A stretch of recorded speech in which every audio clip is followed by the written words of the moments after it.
Welcome back to another video. As you remember, last month I was in a feeding, more or less a destination area, designated area to where most of them were feeding right now, even in, that was mid-January.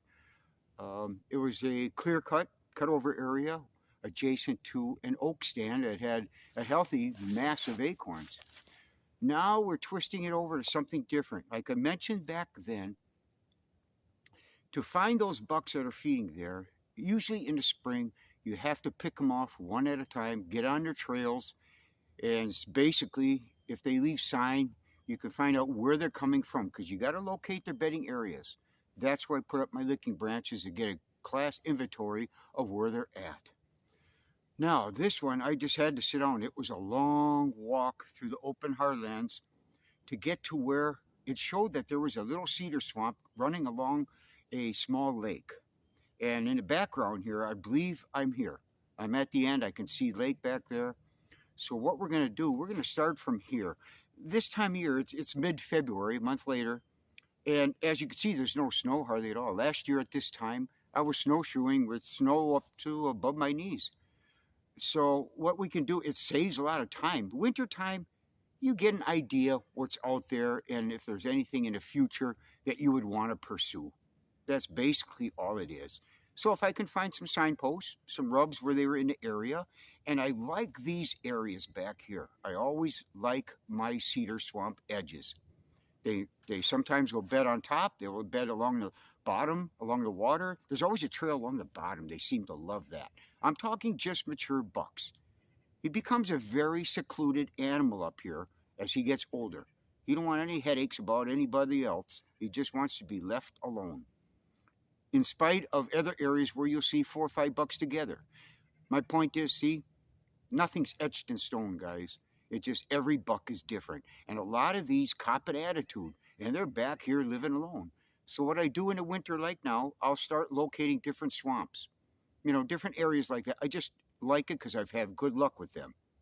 So what we're going to do, we're going to walk the edge of this cedar swamp where it feeds out to where they're going to feed. The closest feeding I could see as I was walking through, it's about a half a mile away. Healthy oak stand, what have you. And I think when they are here, they moved out of here now for a month or so. They'll come back in the spring.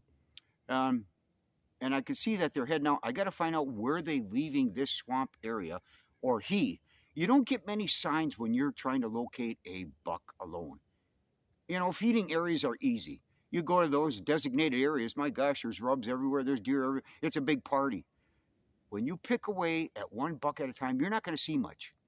You're going to see maybe his rubs and his rubs only. And then once the spring comes, you'll be able to see the scrapes when everything snow's melted, things like this. Then you can pursue it.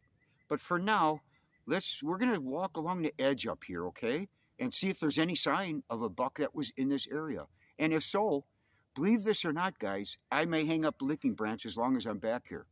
As I live on licking branches. It is my closest, fastest point of inventory. And it creates a focal point of communication.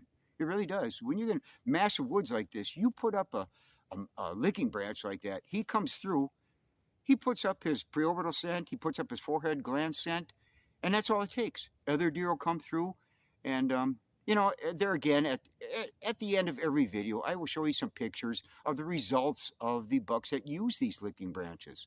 And if I put one on now, so what? I don't have to come back here for a while. And then we'll see. Once he comes back here, I'll guarantee you he'll check it out. I have bucks, as soon as they start growing their antlers in May, I'll see them on pictures where they're hitting my licking branch already on their way back in for their summer grounds.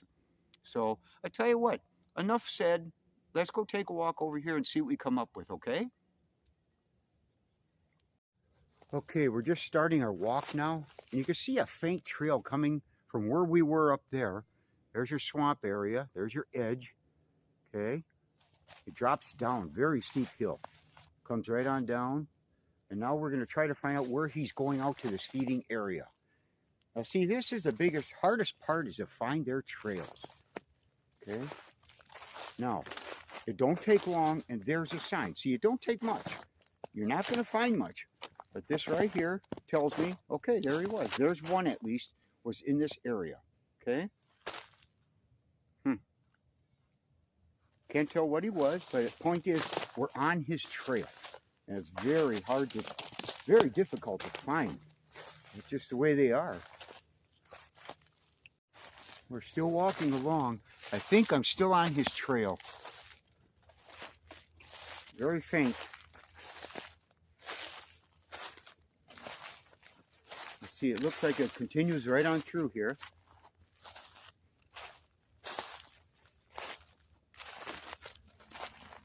Oh, look over here.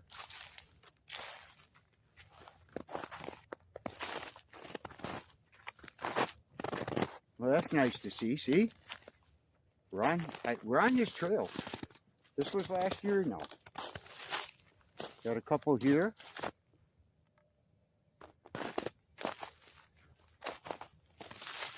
We worked it over here.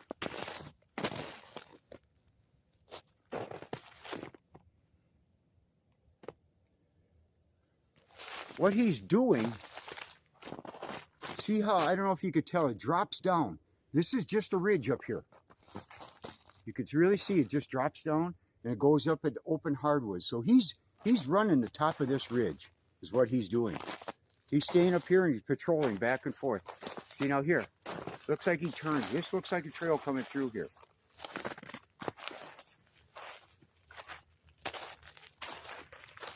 Let's see what develops up here. Yeah, see this faint trail? Pretty hard to tell, I'm sure, with the video, but I'm on something here. You almost got to play bloodhound when you start looking for these big guys. It opens up again. See, he's running this ridge. I can tell. I see something. Oh my, look at that over there. Well, this is sweet.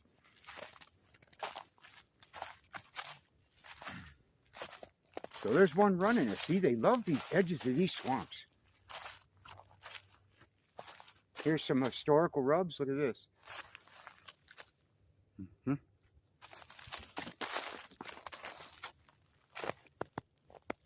Very nice.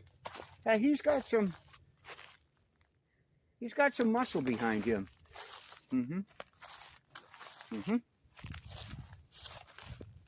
I see he can work it. Now this drops off down the ridge, or he can stay on top.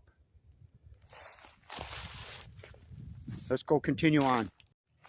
Guys, I think I'm still on this trail, believe it or not. I've walked another maybe 50 yards. Wait, hold on. I see something right here. Oh, look at that. Here's one of his exits where he goes out. Yes, see this trail going down too? Sure, he can drop off of here. He's marking his territory big time. I'll be darned. Over there too, it looks like he hit one. Very good, very good.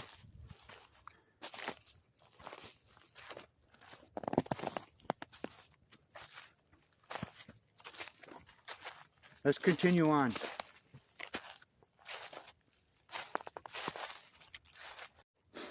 Well, guys, I'm still walking along here. I think I'm still on this trail. Boy, the droppings are everywhere. What that's telling me right there, I got a lot of droppings from him. He's bedding close to this area because usually, just like anything else, when they get up, they first have to unload.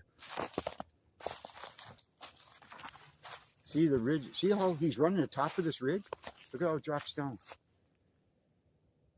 See? Then that goes into open hardlands and eventually up into the oak stands. So he's pacing back and forth, just watching to see who's available. Well, that's a good sign. He's a healthy deer. He might be, he might be worth pursuing. I'll set up a licking branch and see if we can get any pictures of him this summer. Yeah, very nice. Very impressive. Came up with his tines.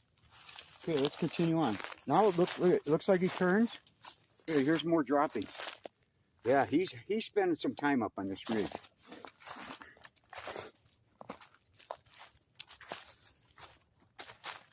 Okay, guys, I set up more or less just my basic licking branch. I do these all over the place, all over. I just found a stick on the ground. I like to stay natural. I hang it up here, put about this height. And in the summer, you'll see in the summer, when I show you photos of if they're in this area, they'll climb all the way up. You know why? I do one thing to jumpstart these deer out here in the middle of nowhere. I'll do this.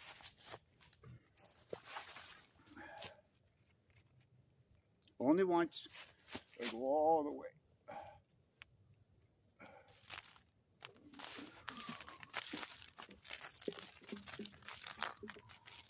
Just like so, nothing fancy. Basically, in an old bottle, ammonia, which smells like urine, water, and then I also take a basic doe urine. You can buy it anywhere. I give it a bunch of doe urine. I make up a jug of it, and I use it every so often. When I set out my scrape, my licking branch for the first time, I do that. Now, obviously, it's in the dead of the winter. It doesn't mean anything to do this now. I'm just showing you. But come spring, when everything is back and active, I do that to jumpstart it. And boy, they'll hit this. I have does that just love that. They'll climb all the way up. But then it stays on here because after that buck comes by, puts his pre-orbital scent on here, it's good to go. It's just something that I've always done. Very basic little recipe. Well, guys, I think, to be honest with you, this is it. I'm done with this video because I can't do any more. I'm at the end of this ridge. So we'll come back in the spring and maybe early summer and see what's developing, and maybe I can rejuvenate this. So thanks a lot for watching. And what I'll do, I'll see if I got some pictures of last month's bucks that I had in January on a licking branch, okay? Other than that, take care, and hopefully we'll see you again. Thank you for watching.